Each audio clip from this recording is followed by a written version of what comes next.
Introducing the Realme 5i. This is the fourth smartphone to be added into the Realme 5 family of smartphones, and today we're going to take a look at what makes it different from all the other Realme 5 smartphones that are available in the market right now. So first off, let's just take a look at the differences here, because there are only two differences that we can find out.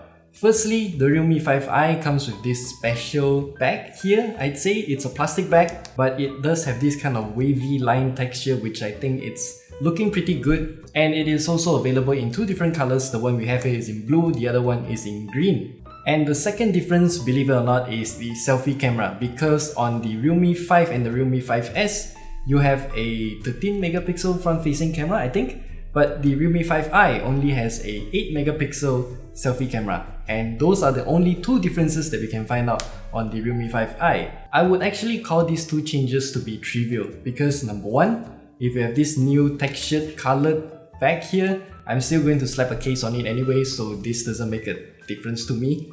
And secondly, the selfie camera. I don't take selfie pictures, so yeah.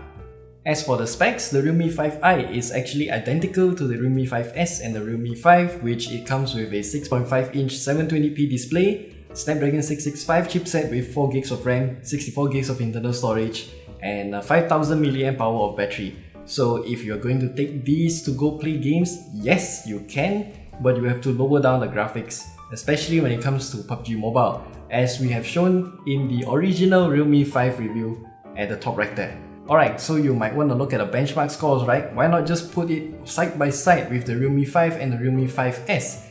And we can see here the scores are pretty much more or less the same.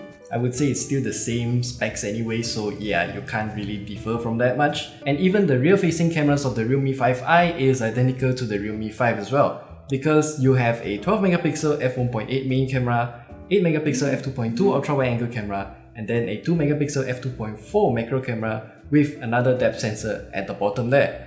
And in terms of the picture quality, it is also identical to the Realme 5.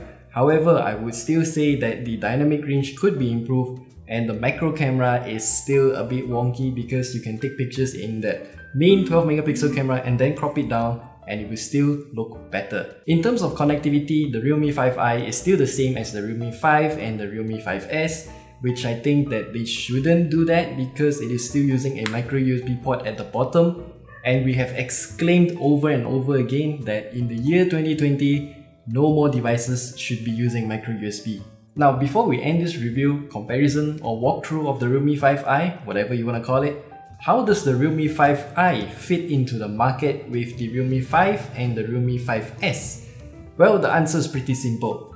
Firstly, the Realme 5S has a 48 megapixel camera, whereas this one only has that basic 12. And then the Realme 5, the base model, does not have a 4GB RAM version plus 64GB of internal storage, which this one has. So this one fits right into that slot in between the Realme 5 3GB RAM and 64GB storage, another variant of the Realme 5 with 4GB of RAM and 128GB of storage. And technically, that's all we have to say about the Realme 5i, because there's really nothing much to talk about this phone. And if you want to know more about this phone in particular, then check out our review of the Realme 5 instead, because it is more or less exactly the same, especially if you don't take any selfie pictures, then yeah, they are both 100% identical. Check our review at the top right corner there, or at the end screen here, which I have placed some cards. And that's all we have to say. I'll see you next time. I hope you have a nice day. Bye.